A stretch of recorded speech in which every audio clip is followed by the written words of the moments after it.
Hey guys, welcome to another episode of T's Creative Ramblings, and today we're back with another episode from my Lord of the Rings in 2mm series. Now, you might remember from the last video that I did a couple of Thursdays ago that I finished off my Forces of Rohan, and I felt that kind of gave me a bit of a kickstart back. I'd started to find my mojo again into sort of doing wargaming in terms of painting and building terrain and figures and all that good stuff. So today I thought, let's carry on, let's try to get this project to a stage where I could actually start to play the game I had intended, which is obviously the Battle of Helm's Deep. So today I've got some extra goodies. All we need to do now is jump down to the workbench and see what we've got. So let's crack on. All right, and welcome to the workbench. So, as I said, I have a package of goodies which got delivered just before I went away actually on my work trip. So I had these a little bit, but obviously finding time to record has been a bit tricky as well. So here we go. Let's get these out. So a really good set of figures here. This should easily do me enough for what I'm looking to do. Now, for those who don't know, I've got these from War Bases. This is part of their Anatine miniatures range, and I use their figures, their cavalry figures, particularly for my Riders of Rohan, the Rohan Rohirrim cavalry. So I've got some larger ones. I've got, I mean, essentially they're all horde units here. I'll just read you some of the codes. I think I used HOR 1, 2 and 3. I've also picked up SKI 1, 2 and 3, I believe, and I've also used TT 1, 2 and 3 as well, I believe. Actually, I might have only got TT 1. Anyway, what's that? Oh, that's TT2. So yeah, so TT1 and TT2. I don't think I've got any 3s. But anyway, that is hopefully enough figures. Now, what do I need next? Well, I need some bases, which I also have. So the plan is that the Urukai are going to be on these bases. I'm doing it to match my Forces of Rohan. These are 120mm by 80mm. They're 2mm MDF from War Bases, so they'll be rather handy, and I think with these figures I should be able to get them fairly well filled.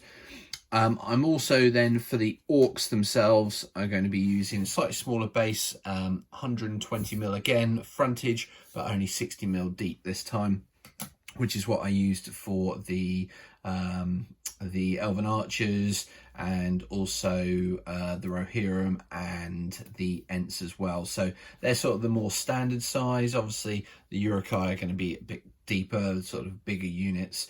I will also use these for the Wild Men of Dunland, so that should be quite good. Then in terms of some of the smaller units, I may well sort of do a sort of general stand or something like that, because they don't have a leader. Not sure if they need one, but I might want to do one anyway, and I'll use one of these. I think these are 25mm by 25, but let me just check. No, they're 20mm by 20mm, so they'll work. I think I might also use one of those as well for the chap with the big torch that's going to blow up the gunpowder at the wall. I may well put him on one of those, and then for the battering rams I'm thinking of using sort of one of those bigger lollipop sticks and cut that to the correct size that I need, probably something like 25mm by 10mm, or I might need some sort of stirrer instead for that, the battering ram, something like that. So lots of units to make.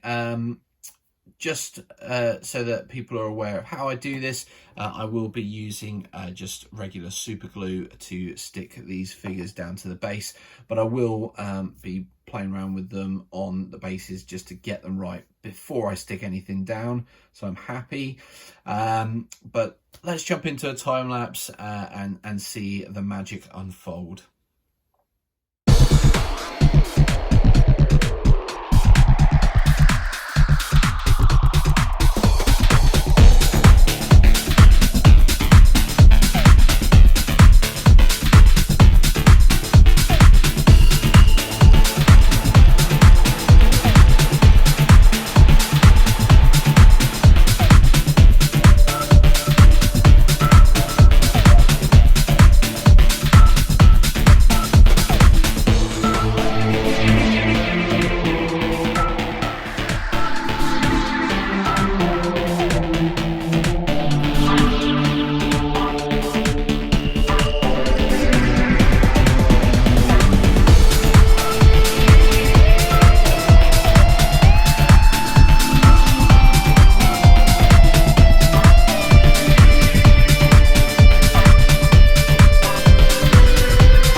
Okay guys, so here we have the forces of Saruman. Just to very quickly go through in case I wasn't clear at the start. So we've got 4 units at the front here of the Urukai. They're probably the best troops of the force. We've then got 4 units of orcs, and we've got 2 units of the wild men of Dunland. We've also got some smaller units, which I need to add some detail to, and I will probably do those shortly. These front 2 here, they're going to be units with battering rams to try and break into the keep, the walls of Helm's Deep. And then we've also got a command unit in the middle here. I didn't put that originally on the army list, and it's not really that important, but I thought I would add them in anyway as a bit of a focal point. And then right at the back here, we've got a unit which is the chap with the torch. I can't remember, it's Orthanc or something like that. Anyway, he's going to be the one, if he can reach the culvert in the wall, the deeping wall, then there will be the opportunity to blow it up and to break through the defences of the deeping wall. So what do I need to do next? Well, what I'm going to do is I'm going to next sand the bases, get that all done and leave that to dry so that I can then take those out and prime them in a black. Using a black primer.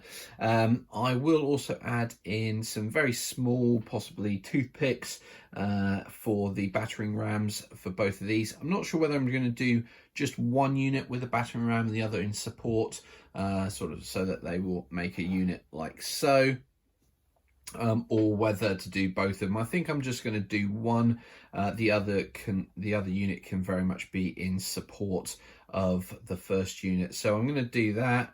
The flags I will add on once I've painted, I think, just like I did with the Rohirrim. So let's jump back into another time lapse. You can see me put the sand on. It's not going to be that exciting, but ultimately some of you might be interested. And once I've done that, I'll come back for some final thoughts and probably call the video that for it for a day. We'll do part 2 next week, and I'll go through painting them then. So let's jump into that time lapse and get all these bases sanded.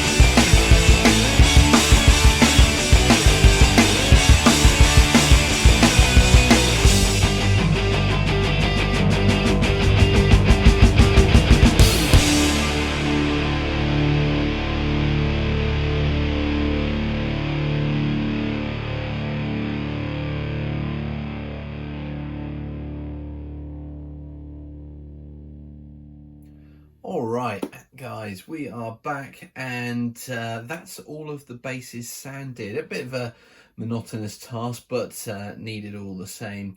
So from here, I'm going to let these bases dry.